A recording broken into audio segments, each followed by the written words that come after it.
My educational channel విద్యా ఉద్యోగ సమాచారానికి స్వాగతం.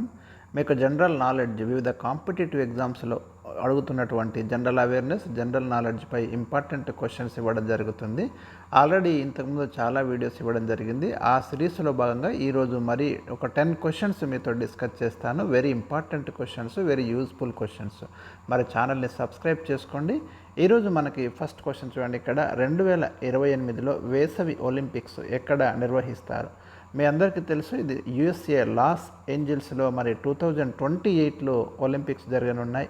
2024లో రీసెంట్గా మనకు ప్యారిస్లో ఒలింపిక్స్ నిర్వహించడం జరిగింది. అత్యధిక పథకాలతో అమెరికా అగ్రస్థానంలో ఉండగా ఇండియా 71వ స్థానంలో నిలిచింది 6 పథకాలతోటి.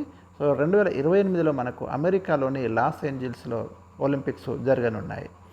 నెక్స్ట్ క్వశ్చన్ వచ్చేసి, సౌర కుటుంబంలో అత్యంత ప్రకాశవంతమైన గ్రహం ఏది అనే ప్రశ్న. చాలాసార్లు అడిగినటువంటి ప్రశ్న ఇది. వీనస్ లేదా శుక్రుడు అండి. దీన్ని ఉదయతార, సంధ్యతార అని కూడా మనం పిలుస్తాం. Most important.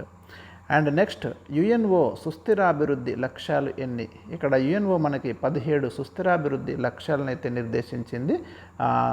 ఇవి మొత్తం 17 మనకి సస్టైనబుల్ గోల్స్ అంటాం. వీటిని సస్టైనబుల్ డెవలప్మెంట్ గోల్స్ అంటాం, SDG.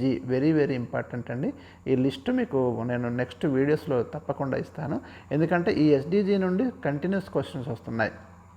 మనకి 17 SDG గోల్స్ ఉన్నాయి, మనకి సస్టైనబుల్ డెవలప్మెంట్ గోల్స్. సో అవి ఇంపార్టెంట్. నెక్స్ట్, భారతదేశంలో మొట్టమొదటి రాకెట్ లాంచింగ్ స్టేషన్ ఎక్కడ ఏర్పాటు చేయబడింది? సో దీనికి ఆన్సర్ అండి తుంబా. ఇది అరేబియా సముద్ర తీరంలో ఉంది. నెక్స్ట్ క్వశ్చన్, 1974లో భారతదేశం నిర్వహించిన తొలి అణు పరీక్షల కోడ్ ఏమిటి? Buddha is smiling.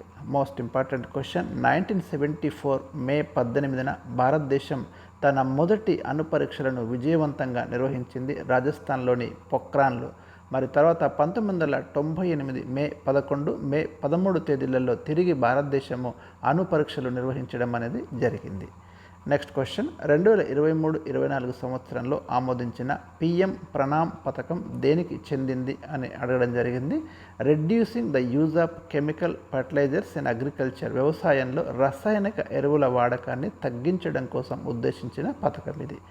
Missile man of India అని ఎవరిని పిలుస్తారు? దీనికి ఆన్సర్ APJ అబ్దుల్ కలాం. సౌర కుటుంబంలో అత్యంత చిన్న గ్రహం ఏది? మెర్క్యూరీ లేదా బుధుడు సౌర కుటుంబంలో అత్యంత చిన్న గ్రహం. సౌర కుటుంబంలో అతిపెద్ద గ్రహం జూపిటర్ లేదా గురుగ్రహం. ఇక రెడ్ ప్లానెట్ అని ఏ గ్రహాన్ని పిలుస్తారు? మార్స్ లేదా అంగారకుడిని రెడ్ ప్లానెట్ అని పిలుస్తారు. ఇది కూడా ప్రీవియస్ క్వశ్చన్. బ్లూ ప్లానెట్ అని మాత్రం భూమిని పిలుస్తారు. సో ఈరోజు ఈ 10 క్వశ్చన్స్ మీతో డిస్కస్ చేయడం జరిగింది. ఇవి మీరు నోట్స్లో ఎవ్రీడే రాసుకోండి. ఎవ్రీడే 10 క్వశ్చన్స్ అయితే మీకు మార్నింగ్ కల్లా నేను అప్లోడ్ చేసే ప్రయత్నం అయితే చేస్తాను.